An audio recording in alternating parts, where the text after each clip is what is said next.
You're listening to People, Places, Planet, the official podcast of the Environmental Law Institute, a nonpartisan, nonprofit research and education institute making law work for people, places, and the planet.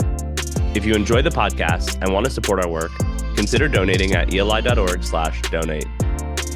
Welcome to this week's episode of People, Places, Planet. My name is Sarah Backer, and I'm your host. ELI has partnered with Sidley Austin LLP to launch the fourth season of the podcast series entitled The Enforcement Angle. Through the year-long series, our goal is to discuss state and federal regulation and enforcement of environmental and energy laws with senior officials in the United States and globally. On today's episode, Nicole Noeliste, a senior managing associate in the environmental group at Sidley Austin in Washington, D.C., and former honors attorney at the U.S. Nuclear Regulatory Commission, NRC, speaks with Robert Taylor, Deputy Office Director for New Reactors in the Office of Nuclear Reactor Regulation at the NRC, regarding the agency's licensing of advanced reactors. Mr. Taylor has led responsibility for the NRC's review of the next generation of advanced nuclear reactor designs and licensing first-of-a-kind new small modular nuclear reactors. In addition to his work with advanced reactors, Mr. Taylor leads the agency's activities related to relicensing of the nation's operating nuclear power plants, licensing new medical isotope production facilities, oversight and licensing of the nation's 30 operating research and test reactors, and resolving material safety issues at nuclear power plants. So Rob, thank you so much for joining us. We're really excited to talk about advanced reactors. I'm actually a former NRC employee as well. I was at the agency in 2015 as an honor law graduate, so I love the opportunity to talk about all things nuke. So thank you so much for joining us today. Oh, it's great to be here. Pleasure to have you back. And things are wonderful. We have so many opportunities here at the NRC that there's no dull days here. So today was an incredibly busy day, as they all are, as we're preparing for advanced reactors. So I'm excited to be talking to you today and sharing some of the good work that we're doing here at the NRC. Awesome. And before we start talking about all that great work, can you tell us a little bit about yourself? Where did you grow up? Your favorite sports teams, favorite vacation destination? Absolutely. So I grew up in Morgantown, West Virginia, which is about 60 miles south of Pittsburgh, Pennsylvania. So I am a country boy at heart. My family owns an Angus farm, and so we have the best beef you will get in your life. So I spent my days on the farm, spent my days in the woods, and I just still love that today, teaching it to my kids as well.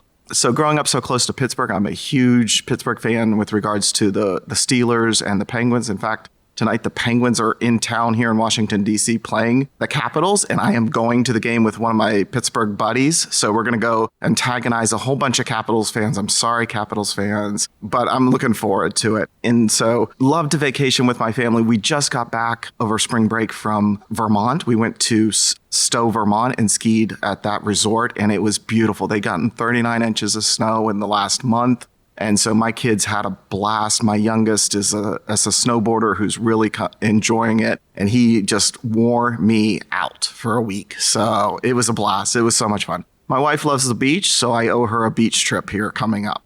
That's awesome. How far of a drive was that up to Vermont from Washington? About 8-9 hours. Okay. But it's a really scenic drive, especially through Connecticut and New York and stuff. It's just beautiful up there. That's awesome. Well, I'm so happy you're getting time in for vacation and family time. Yep, very important.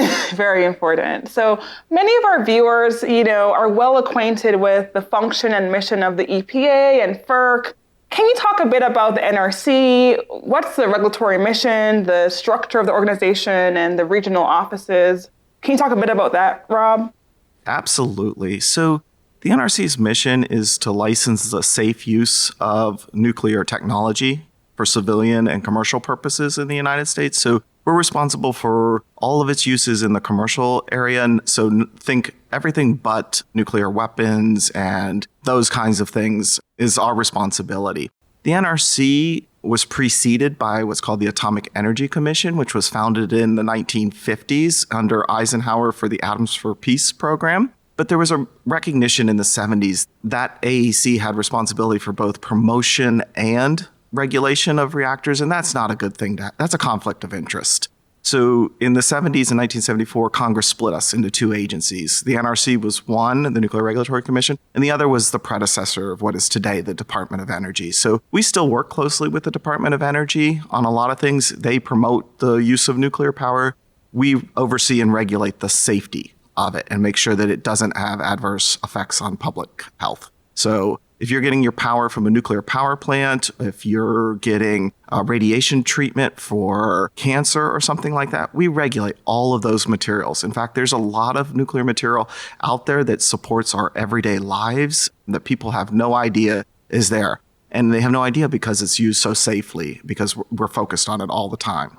So you kind of hinted at it. The NRC has a headquarters office here in just on the outskirts of Washington, D.C. in Maryland, Rockville, Maryland. But we have regional offices where our inspectors are based, our regional inspectors. So we have one outside of Philadelphia, one in Atlanta, one outside of Chicago, and one in the Dallas-Fort Worth area as well. But then we also have our inspectors stationed at every operating nuclear power plant in the country to provide day in, day out oversight of those facilities and ensure they're safely run.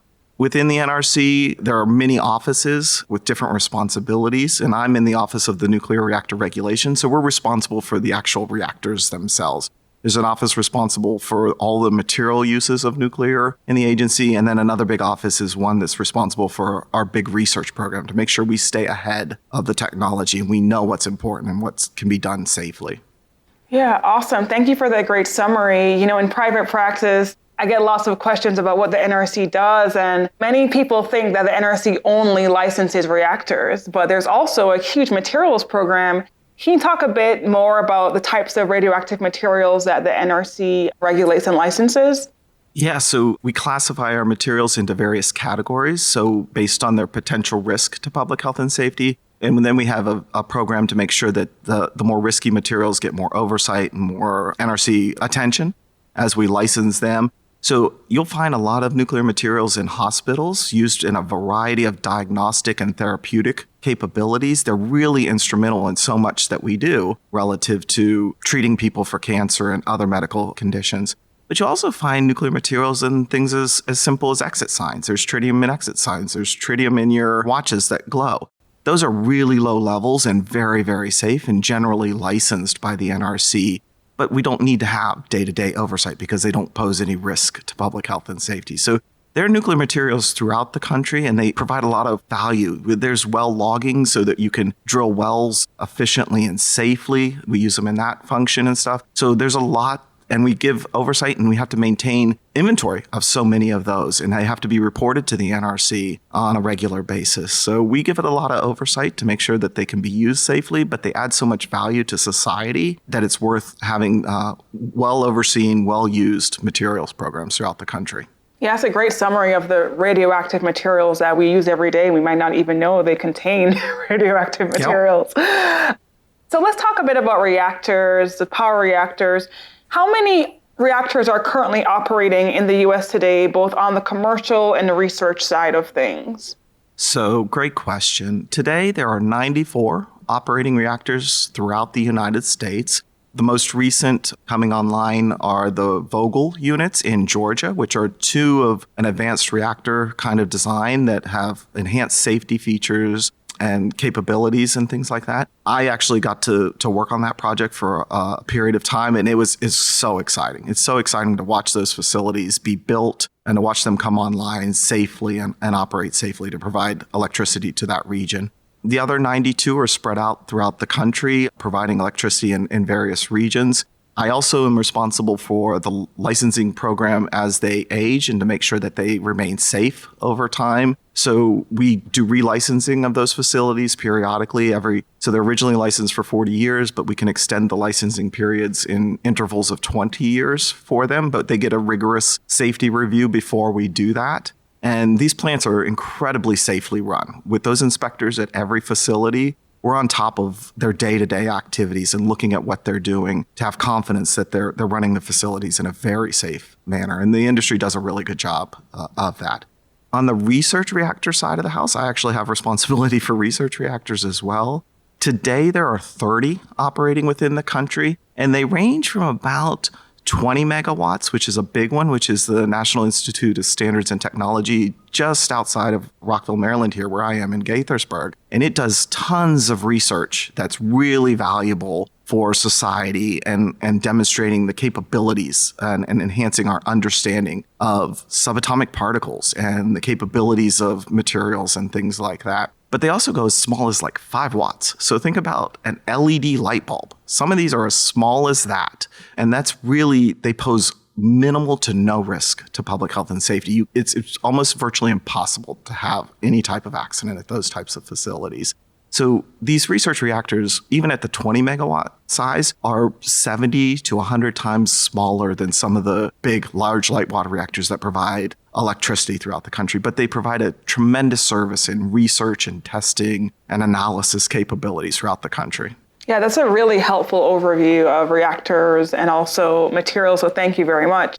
Now I want to transition into a few questions about your actual role at the NRC. So what is your role and how long have you held that position? So for the last 5 years, I've been the Deputy Office Director in the Office of Nuclear Reactor Regulation, responsible for new reactors. So that's my simple title. I wanted a very short title that I could say easily, because we're really good in the government at making long titles. And acronyms. And then making and acronyms, absolutely. You led me right into that. But in reality, so while I have responsibility for licensing the next generation of reactors, so whether they're large reactors like the ones we're currently using or small modular reactors or some of the even micro reactors that we talk about, those all fall under me. I also, as I indicated, have responsibility for the relicensing of the existing nuclear power plants in the country. And then something folks may not realize is we're building medical isotope facilities, the ability to generate new medical isotopes for therapeutic purposes in the United States. And I have responsibility for that.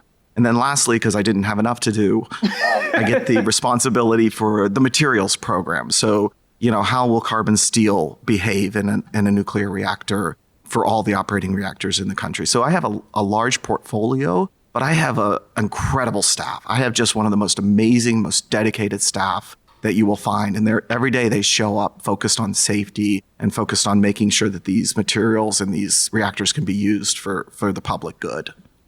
That is awesome. I talk a lot about my time at the NRC with my colleagues here, and honestly, some of the most brilliant and service-oriented civil servants are at the NRC. So I definitely believe me when you talk about the staff that supports you there. So there's been a lot of buzz around advanced reactors in the New York Times and online. I get a lot of questions from clients, colleagues, friends. What are advanced reactors? At a high level, what are advanced reactors? How do advanced reactors produce power? It's a great question. And it's actually a hard question because there's so many new technologies being developed and being considered for commercial deployment.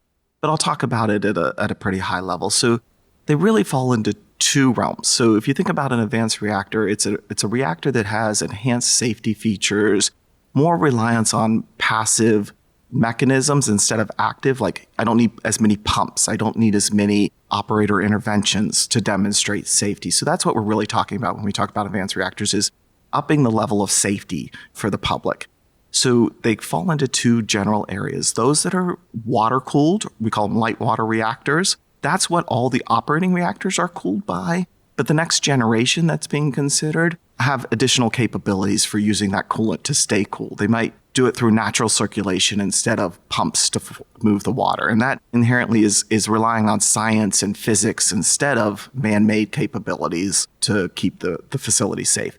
The other is what we call the non-light water reactors. So they fall in a number of different capabilities, and what we're referring to is what is used to cool the reactor and to transfer the heat from the reactor to the turbine generators to generate electricity, to generate process heat and other forms that can be beneficial. And they often use things like sodium or salts for coolant, molten salt we call them, or they'll use gas. Some are helium cooled. So there's a number of different technologies that are being explored and considered. Some of these have been around. The concept has been around since the 60s and 70s, and the NRC licensed some of these early technologies, and they ran in the United States at various facilities producing electricity. But the country really went in the direction of light water technology, water-cooled reactors for many, many years. So this advanced reactors is taking technologies and insights and all the lessons we learned way back then and developing the next generation, using the state of the art that we can do today that we couldn't do back then. Our understanding is so much greater on nuclear power and how to cool, how to move the heat and things like that. So that's really what it is. Advanced reactors hold the promise of being safer and more efficient and more capable of providing the electricity we need. And they have so many different opportunities and deployments. They're going to be used for process heat and chemical facilities and things like that. So they just pose a new paradigm, a new opportunity for the country. Very interesting. And are there any additional key differences between the operating power reactors and the advanced reactors that you guys are looking at the NRC? There certainly is. One of the most fundamental is that the country is looking at deploying smaller reactors. So the big ones that are out there today are about 1,000 megawatts electric. So that's a lot of power coming out of those facilities. The new ones being considered, so when we talk about small modular reactors, we're talking about reactors that are typically around 300 megawatts, so about a third of the size of the large light water reactors.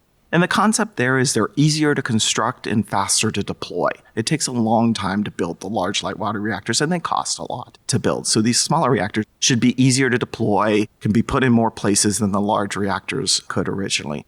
And then you also get to some that are, as we call them, microreactors. That may be as small as 5 megawatts up to 10, 20 megawatts. And they might have very specialized uses, like locations where grid reliability is a problem. You don't have a large electrical grid to distribute the electricity. So there's so many different types out there right now that they're meeting a lot of different commercial needs that are out there. And they're replacing, the beauty is they can replace some of the carbon emitting technologies like diesel generators and things like that that are used in those locations and those situations and have a decarbonization effect and help climate change overall. Yeah, very interesting. Honestly, I've read a lot and worked with clients on the SMR front, but the microreactors, it just sounds fascinating. So thanks for the overview there. So one of the perceived challenges of nuclear power is spent fuel production. How does spent fuel production of advanced reactors compare to the power reactors? So it's a great question. The fundamental concept of fission technology, which is what we're talking about here in the reactors, is the same for a small modular reactor or a microreactor as it is for a large light water reactor. The form may change, how the fuel is designed. We're going from large cylindrical tubes that might be 12 feet in length. Some are going to use what we call TRISO. They're graphite balls with the fuel encoded inside, and they have huge safety benefits. So the concept is generally the same. You produce the fission products, and you have to manage those fission products, which some have very long lifetimes and can be dangerous for a long period of time. But we have the technology to safely store all of this, right? Even today, the used fuel is safely stored at the reactors in canisters. So we're not worried about the ability to safely store the fuel. Of course, the country will have to deal with the long-term question at some point, but we can manage the safe operation of these facilities and manage the safe storage of the fuel that they generate during their lifetimes. If a smaller reactor needs less uranium means less fission products, means less spent fuel to deal with. Right. There are actually companies today considering something that's been talked about for a long time, and that's reprocessing fuel.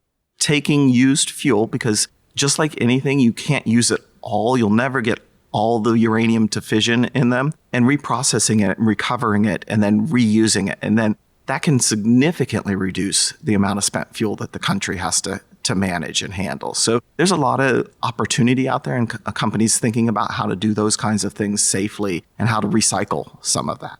Right. Very fascinating. So we're going to move away from the technical conversation to legal, which is what I love. I'm a lawyer here at Sidley. So I love my lawyers. This is my arena. So in 2019, the Nuclear Energy Innovation and Modernization Act directed the NRC to establish a framework for licensed and advanced reactors. Accordingly, the NRC published a draft rule known as Part 53 to regulate the licensing of advanced reactors. Can you speak briefly about the history of this rule and the anticipated framework? When should we expect Part 53 to be finalized? So Part 53, where it is today, the current regulatory frameworks for licensing in the United States are what we call Part 50 and Part 52. There's two different ways to license a nuclear reactor. And what it really is just how many steps there are in the process. And it meets different business needs that companies may have, because some may want to take multiple steps and some are ready to jump straight to licensing based on how far they've gotten in the development of their technology. But the history of the development and the growth of those regulations, they became very prescriptive, very explicit in the requirements that were needed to be met. And there's a benefit to that. It helps with clarity in the sense that everybody knows exactly what needs to be done and what needs to be demonstrated. But it also can take away some flexibility and limit capabilities. They were also built exclusively for light water technologies because that was where the country was going. So what Part 53 does is we step back and we ask ourselves, how do we build a licensing framework that is technology neutral? It doesn't care what your moderator or your coolant is in the facility. That's risk informed. So risk informed means we apply the right focus to the most important safety issues of a facility and less focus on things that are not important. So where do we emphasize the safety in the facilities to protect the public to the best capability? And then the last is performance-based. So performance-based means we just write it at a higher level so that we allow flexibility in how to meet the regulations. So Part 53 was really an opportunity to step back and say, what do we need in a regulatory framework to license these reactors in a timely and efficient manner while maintaining our focus on safety? And so we developed the draft Part 53 and we sent it to the Commission for their consideration, which is part of our normal process. The Commission has recently given it to us with their decisions on some of the key policy issues we outlined in it. And so where we are today is we're putting all the changes the Commission made decisions on into that rule and moving forward with publishing it. So the Commission gave us that feedback last month in March. And so we have 6 months to get it revised and to get it out to the public. And that's when we're going to put out the proposed rule and ask the public to comment on the rule. And we'll get official comments from the public. And what the NRC does with those comments is we go through every single one, we consider them in totality, and we make changes to the rule based on what's appropriate in those comments and stuff. And then we'll go through a process of finalizing the rule and getting it out to everyone. So that will happen over the next couple years. We're finalizing the schedule now that we have the information from the Commission. So we literally met on that yesterday, and I don't have a final schedule for when we'll have it out, but I guarantee we're going to beat the date that the Congress gave us in that law, which is 2027. So we're on track to beat that. Thank you. Very helpful summary of the process there. And you touched on, Part 50, Part 52 a bit, but what are some key differences between the proposed Part 53 as it stands now and Part 50 and 52 that governs the light water reactors? One of the key differences is that we have seen a tremendous advancement in the capability to use tools like probabilistic risk assessment. And probabilistic risk assessment, for people who aren't familiar, is a way to look at the holistic safety of the facility and rank and order the important features in that facility for protecting public health and safety. So it'll help you identify which are the key components, which are the key structures that are the most safety significant in that facility. So it's an incredibly powerful tool. So we're using it as a key element to help us in Part 53 to license in the most efficient manner possible. So PRA opens doors for us to be able to do things in a focused, efficient manner. So it's a fundamental piece of Part 53, and it was used a little bit in Part 52, but not to the extent and the capability that we can today, because we just have so much better technology than we did 20 or 30 years ago. Some others are things around having a higher level order on how we treat radiation protection and have the right focus on what is necessary for protecting the public and protecting workers at the facility on radiation protection and things like that. So it really takes the fundamental principles that we were very prescriptive on in Part 50 and 52 and takes them to the state of the art today and what is needed for the public health and safety and for us to make reasonable decisions on it. Yeah, that's very helpful. And I think that's right, where the regulations should be aligned with the technological advances of our time. So that's really great to hear that the NRC is incorporating those technological developments into the rulemaking process. So we've talked about the function, the size, the power output of advanced reactors and how different they are than power reactors. Can you please talk a bit about some of the key challenges that the agency is facing in developing this framework for Part 53? So probably the biggest challenge I would tell you is the diversity of the technologies. Right. So when I mentioned before that technology inclusive piece, so as we try to build this regulation, we want to make sure we build it so that we'll focus on it and they will focus on the most important aspects. And that means building something that can accommodate all these different technologies and make sure that we have a rigorous program to demonstrate that safety. Probably one of the others is we need to do the testing. We need to do the analysis, the good hard science and engineering to support the basis for those decisions. And that takes time. That's work that has to be done because every computer code that we do to analyze and predict has to be supported by good testing, good experiments, and engineering that goes on behind it. So those are some of the key elements that are both we and the industry are working on to make sure that we have a sound basis for these technologies so that when we deploy them, we have confidence in their safety. Yeah, that's very good. Very good.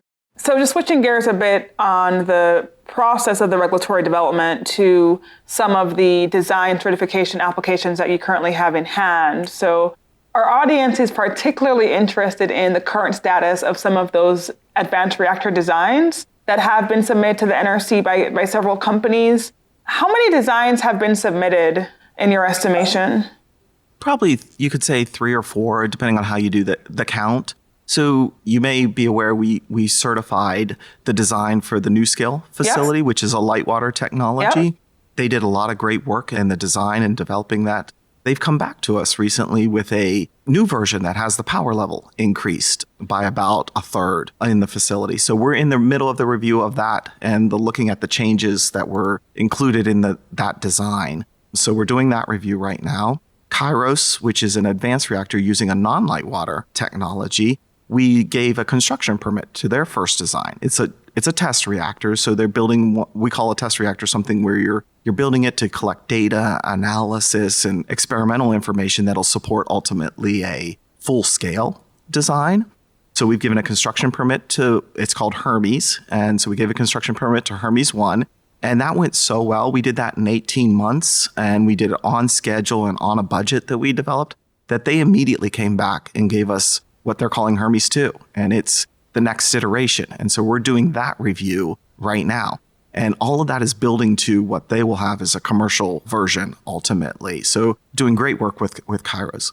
We're also reviewing a new research reactor. So we talked about research reactors and the value that they can have. So Abilene Christian University has submitted a research reactor design that's really interesting and really unique because it's called a molten salt fueled reactor, which means that in the coolant is actually liquid fuel. The fuel is actually in the suspended in the coolant. And that's a very different technology and a very different design. And we're in the middle of the review now for that. So it'll be great when we can get through that and we can bring another research reactor that can train students and help with education, help with research. And then just last month, within the last week, we got the application from TerraPower, which is a reactor that's going to be built out in Kemmerer, Wyoming. And it's a great and interesting technology because it has the capability to not only produce electricity and put it on the grid immediately, but to store the energy and then put it out on the grid later, which is a great feature to potentially have. So we're getting a number of applications, and that's just the front runners. We're going to have a whole bunch more coming in here over the next year that we're going to have to review. So from a number of different companies that are doing great engineering work.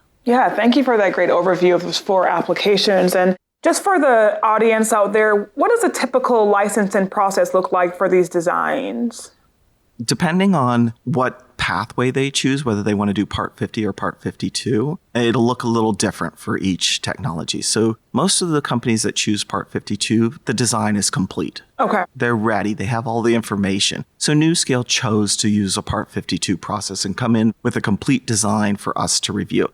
And at the end of that, they get a certification or approval that the design is safe. And then they'll come back a little later and get permission to construct and operate that with a combined license is something that we call. And that's what they were planning to do in Utah until they changed their plans and took a different route. A number of other companies that are still designing some aspects, they'll go the Part 50 route. And in the Part 50 route, you take two different steps. The first is you get a construction permit that authorizes you to start to build the facility. And for that, we do a review based on the extent of your design at that point. There you get some confidence that, hey, I've resolved some of the major issues. I have confidence in where I'm going with my construction, but I get to feedback insights and perspectives throughout construction before I come back to the NRC for the final operating license. So they have to come back for a second round with us and get an operating license at the end of construction.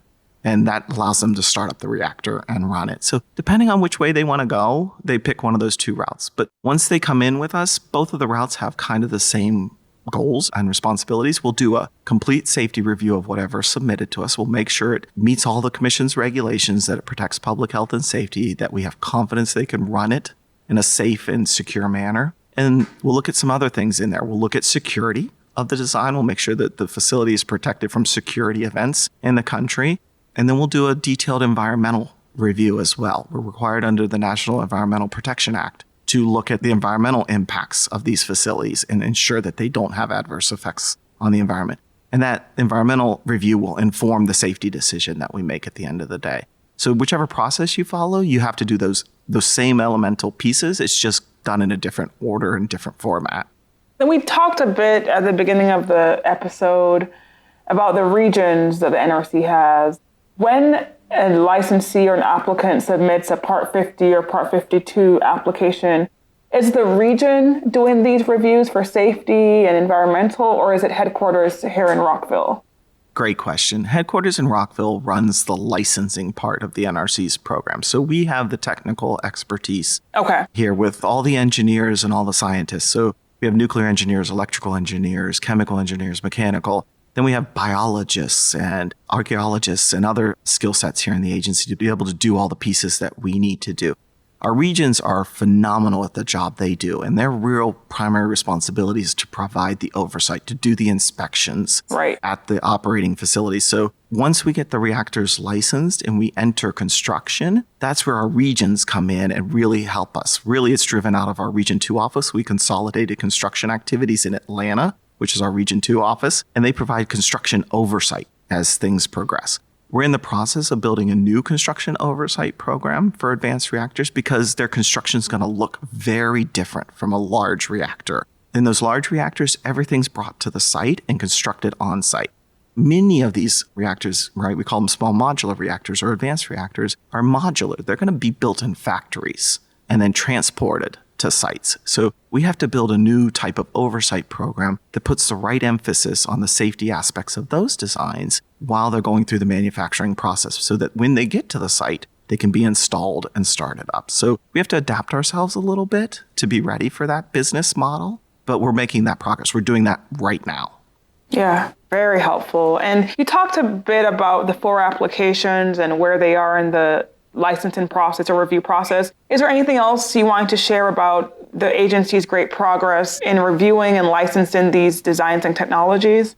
Absolutely. Something I would talk about is something that we encourage our reactor companies that are considering getting licensed from the NRC to do, and that's what we call preapplication. And preapplication means you're not quite ready to submit an application to the NRC, but you're working through a number of the key design elements and safety aspects of your facility. So you can come to us on a voluntary basis and seek NRC review of certain portions of your design. Maybe you want to get the fuel pre-approved by the NRC so that you won't have to have that part of the review done later.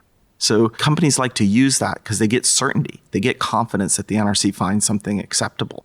So a lot of these companies, we have over 15 different vendors in pre-application with us right now, submitting what we call white papers and topical reports. And those are just various forms of technical and engineering analyses to us that we review. And then we write reports saying, yes, this is acceptable if used this way and in this manner. So it's a great thing. We've done hundreds of those in the last couple of years to prepare the way for many of these companies. Kairos used it exceptionally well. So did TerraPower. So what it does is when they get those things resolved early, we can streamline our review when they ultimately come in. We'll do a more efficient, more timely review because they took the initiative to get those things done while they were preparing the rest of their design for coming in for the application. Yeah, that's awesome. That's a great tool for the review process. So you touched on the pre-application licensing option or just review process. What are some other best practices for licensees and applicants who are submitting applications for these technologies? In addition to the pre-application, you can't engage us early enough, right? The sooner we understand your plans, the better we can prepare for them. And so we encourage outreach to us from these companies so that we can start to talk to them early. Because one of the things in the government, we have to develop our budgets a few years in advance because they have to go through all the steps with the Office of Management and Budget and with Congress and the White House and everything. So putting these companies into the budget and planning for their work needs to happen a couple years before we expect their actual applications. So the sooner and the earlier they come in to talk to us, give us confidence on their schedules and their preparations, the better we can prepare ourselves. We can assess what skill sets and resources we're going to need to do that work, and we'll be ready when their applications come in. One of the things that we're really doing to streamline our reviews and focus them is we've switched our approach to develop what we call core teams of staff. So we put a dedicated team. You could think, a lot of people call them kind of tiger teams, but we call them core teams because they're the core of the safety elements of the design that are critical to us. And we'll put that team together as those applications are coming in and be prepared. So helping us with that pre-application, helping us with your planning and your scheduling, lets us develop the concepts for those core teams so we're ready to hit the ground and run when you get your application in. So those are by far the most important aspects of it. The other thing is if your technology has some new and novel aspect, we might need to do research. You might need to do research. And the earlier you're engaged with us, the earlier we can identify those so that we avoid gaps or challenges when your application shows up, because we can say, 2 years before, you need to go do some research, you need to do some testing on this so that you'll have a basis when you come in. You don't want to find that out the day you submit the application to us. Yeah, that's great. One thing I've told my clients who work with NRC on several applications, both on the material side and the reactor side, is I just really emphasize agency engagement. I think the NRC is very good with working with the industry on applications, and it's great to hear that there are these teams developed to support this new technology. So very great to hear. And we just thank you so much, Rob, for your time. This has been tremendously informative, and I think it helps to demystify some of the thoughts around advanced reactors and what the NRC does. So thank you very much for your time today. Really appreciate it. Thank you for having me. It's been a pleasure talking to you. Thanks, Rob. Thanks for listening to People, Places, Planet, the official podcast of the Environmental Law Institute. Our work wouldn't be possible without the support of people like you. If you'd like to learn more about what we do, attend one of our events, or support our work financially, head to eli.org.